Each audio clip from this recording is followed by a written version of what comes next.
Assalamualaikum warahmatullahi wabarakatuh. Kali ini kami dari kelompok 8 akan mempresentasikan hasil diskusi kami, yaitu tentang pengukuran, penilaian, dan evaluasi pembelajaran bahasa Indonesia. Sebelumnya, izinkan saya untuk memperkenalkan anggota kelompok kami terlebih dahulu. Yang pertama, Putri Handayani, kemudian Theodiasia Aini, Ananda Wahyu Pratama, Melisa Nur Solehah, dan yang terakhir dengan saya sendiri, Hamdani Setio Sejati. Pengukuran adalah proses pemberian angka atau bentuk kuantitatif pada objek-objek atau kejadian-kejadian menurut sesuatu aturan yang ditetapkan.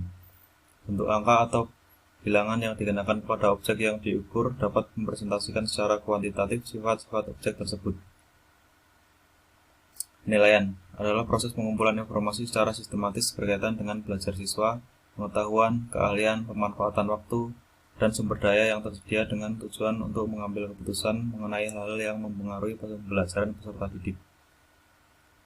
Penilaian adalah penggunaan berbagai macam teknik untuk mengumpulkan data yang digunakan sebagai dasar pertimbangan pengambilan keputusan berkaitan dengan tingkat kemajuan belajar dan hasil pembelajaran. Saya, Melisa Nur Solehah, akan melanjutkan pengertian evaluasi. Evaluasi secara umum dapat diartikan sebagai proses sistematis untuk menentukan nilai sesuatu, misalnya ketentuan, kegiatan, keputusan, unjuk kerja, proses, orang, objek, dan yang lainnya, berdasarkan kriteria tertentu melalui penilaian. Untuk menentukan nilai sesuatu dengan cara membandingkan dengan kriteria, evaluator dapat langsung membandingkan dengan kriteria umum. Dapat pula melakukan pengukuran terhadap sesuatu yang dievaluasi, kemudian membandingkan dengan kriteria tertentu. Dengan adanya evaluasi, peserta didik dapat mengetahui sejauh mana keberhasilan yang telah dicapai selama mengikuti pendidikan.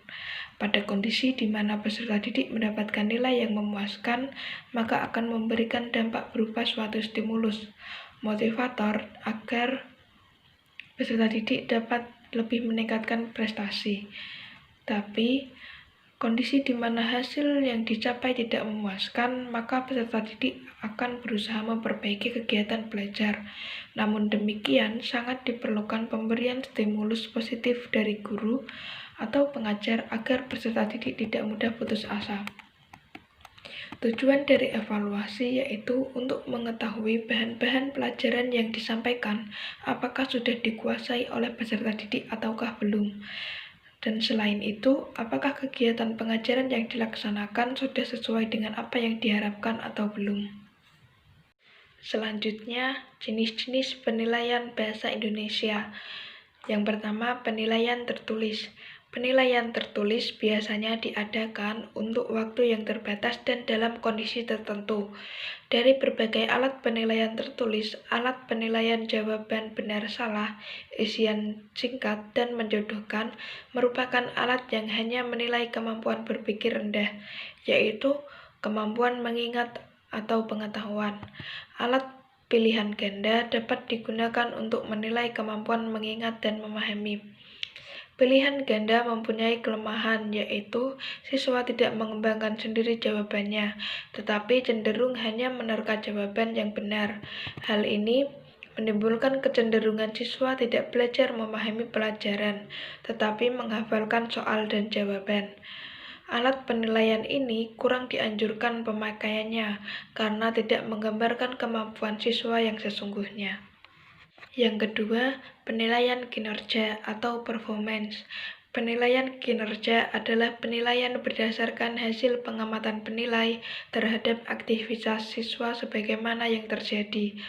Penilaian dilakukan terhadap kinerja, tingkah laku, atau interaksi siswa.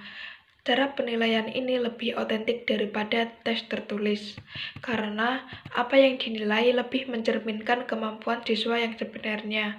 Semakin guru sering mengamati unjuk kerja siswa, semakin terpercaya hasil penilaian kemampuan siswa. Penilaian dengan cara ini lebih tepat digunakan untuk menilai kemampuan siswa, misalnya dalam berpidato, pembacaan puisi dan diskusi, pemecahan masalah, partisipasi siswa dalam diskusi kelompok kecil, membaca nyaring, bermain drama, kemampuan bertanya, kemampuan berbicara lafal dan intonasi, dan proses menyimak. Saya Teresa ini akan melanjutkan materi yang telah dijelaskan oleh Mbak Melisa. Yang ketiga yaitu penilaian produk atau hasil kerja. Penilaian hasil kerja atau produk merupakan penilaian kepada siswa dalam mengontrol proses dan memanfaatkan atau menggunakan bahan untuk menghasilkan sesuatu kerja praktik yang dikerjakan siswa. Penilaian hasil kerja meliputi pula terhadap kemampuan siswa membuat produk-produk teknologi dan seni, seperti makanan, pakaian, hasil karya seni atau patung. Barang-barang tersebut terbuat dari kayu, keramik, plastik, dan logam, berbentuk 3 dimensi. Penilaian produk ini tidak hanya hasil akhir saja, tetapi juga proses pembuatannya. Misalnya, kemampuan siswa menggunakan berbagai teknik menggambar, menggunakan peralatan dengan aman, membakar kue dengan hasil menarik, dan seterusnya. Untuk pembelajaran bahasa, bentuk penilaian produk ini tidak terlalu banyak digunakan, walaupun mungkin sewaktu-waktu siswa harus membuat kelengkapan bermain peran, baju, topeng, atau properti lainnya, atau siswa harus membuat alat peraga untuk pembelajaran membaca permulaan. Yang keempat yaitu penilaian portofolio. Portofolio merupakan kumpulan hasil karya atau hasil kerja seorang siswa dalam satu periode tertentu. Kumpulan karya ini menggambarkan taraf kemampuan atau kompetensi yang telah dicapai seorang siswa. Hal penting yang menjadi ciri portofolio adalah karya tersebut dapat diperbaiki jika siswa mengkehendakinya. Dengan demikian, portofolio dapat memperlihatkan perkembangan kemajuan belajar siswa. Perkembangan tersebut tidak dapat terlihat dari hasil pengujian. Kumpulan karya siswa itu merupakan refleksi perkembangan berbagai kompetensi. Menurut Depdiknas tahun 2002 halaman 99, ada beberapa prinsip yang perlu diperhatikan dan dijadikan pedoman dalam penggunaan penilaian portofolio di sekolah, yaitu yang pertama, saling mempercayai antara guru dan siswa. Di dalam proses penilaian, guru dan siswa harus memiliki rasa saling mempercayai. Mereka harus merasa sebagai pihak-pihak yang saling memerlukan dan memiliki semangat untuk saling membantu. Yang kedua yaitu kerahasiaan bersama. Antara guru dan siswa, kerahasiaan hasil pengumpulan bahan dan hasil penilaiannya juga perlu dijaga dengan baik, tidak disampaikan kepada pihak-pihak yang lain yang tidak berkepentingan. Yang ketiga, milik bersama. Antara siswa dan guru perlu merasa memiliki bersama berkas portofolio. Oleh karena itu, guru dan siswa perlu menyepakati bersama di mana berkas tersebut akan disimpan, dan setiap ada yang baru ingin dimasukkan juga perlu disepakati bersama apakah bahan tersebut penting atau tidak sebagai bahan penilaian. Yang keempat yaitu kepuasan. Berkas portofolio seharusnya berisi keterangan-keterangan dan atau bukti-bukti yang memuaskan bagi guru dan siswa, yang berisi bukti prestasi cemerlang siswa dan keberhasilan pembinaan guru. Yang kelima yaitu sesuai. Bahan yang dikumpulkan adalah yang berhubungan dengan tugas utama, yaitu pembelajaran yang dijalani termasuk pekerjaan sebelum menjadi tugas utamanya. Karya-karya yang dapat dikumpulkan dalam portofolio diantaranya puisi, karangan, makalah, sinopsis, cerita, tanggapan cerita, naskah pidato atau khotbah, naskah drama, surat, clipping, dan sebagainya. Selanjutnya, materi akan disampaikan oleh Mbak Putri. Salam dan bahagia, selamat pagi, perkenalkan nama saya Putri Handiani, NIM 2018-015184. Materi selanjutnya yaitu jenis-jenis tagihan penilaian. Pertama, kuis. Bentuknya berupa isian singkat dan dapat menanyakan hal-hal yang prinsip. Biasanya dilakukan sebelum pelajaran dimulai, kurang lebih 5-10 menit. Kuis dilakukan untuk mengetahui penguasaan pelajaran oleh siswa. Tingkat berpikir yang terlibat adalah pengetahuan dan pemahaman. Yang kedua, pertanyaan lisan. Materi yang ditanyakan berupa pemahaman terhadap konsep, prinsip, atau teorema. Tingkat berpikir yang terlibat adalah pengetahuan dan pemahaman. Ketiga, ulangan harian. Ulangan harian dilakukan secara periodik di akhir pembelajaran satu kompetensi dasar. Tingkat berpikir yang terlibat sebaiknya mencakup pemahaman, aplikasi, dan analisis. Yang keempat, ulangan blok. Ulangan blok adalah ujian yang dilakukan dengan cara menggabungkan beberapa kompetensi dasar dalam satu waktu. Tingkat berpikir yang terlibat mulai dari pemahaman sampai dengan evaluasi.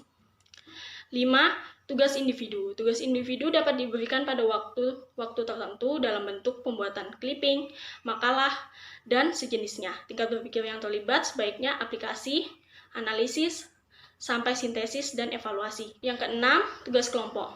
Tugas kelompok digunakan untuk menilai kompetensi kerja kelompok. Bentuk instrumen yang digunakan salah satunya adalah uraian bebas.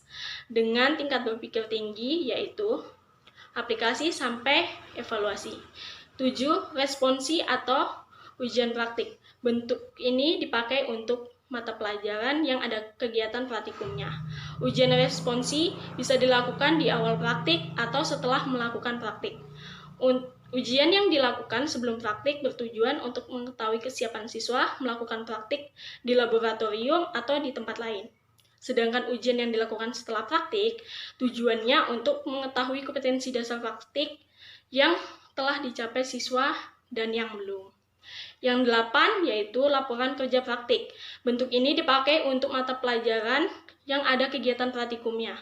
Peserta didik antara lain bisa diminta mengamati suatu gejala dan melaporkannya. Materi selanjutnya akan disampaikan oleh Mas Ananda. Nama saya Ananda Wahyu Pratama, NIM 2018-015-410.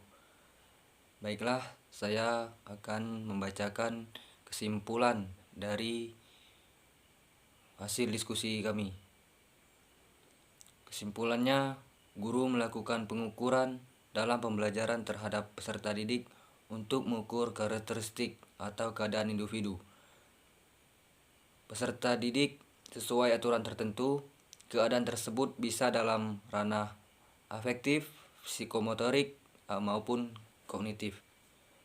Penilaian dalam konteks hasil belajar diartikan sebagai kegiatan menafsirkan data hasil pengukuran tentang kecakapan yang dimiliki oleh siswa setelah mengikuti beberapa pembelajaran. Evaluasi dilakukan untuk mengetahui seberapa efektif pembelajaran yang telah dilaksanakan. Juga menjadi tolak ukur untuk memperbaiki kegiatan pembelajaran di lain hari. Jadi, untuk melakukan evaluasi dalam suatu pembelajaran, tim evaluator terlebih dahulu melakukan pengukuran dan penilaian terhadap peserta didik, lalu dianalisis, maka akan bisa disimpulkan hal-hal apa saja yang perlu dievaluasi.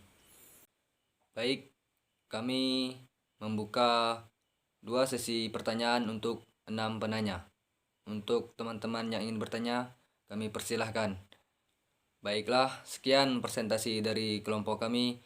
Kurang dan lebihnya kami mohon maaf. Wassalamualaikum warahmatullahi wabarakatuh.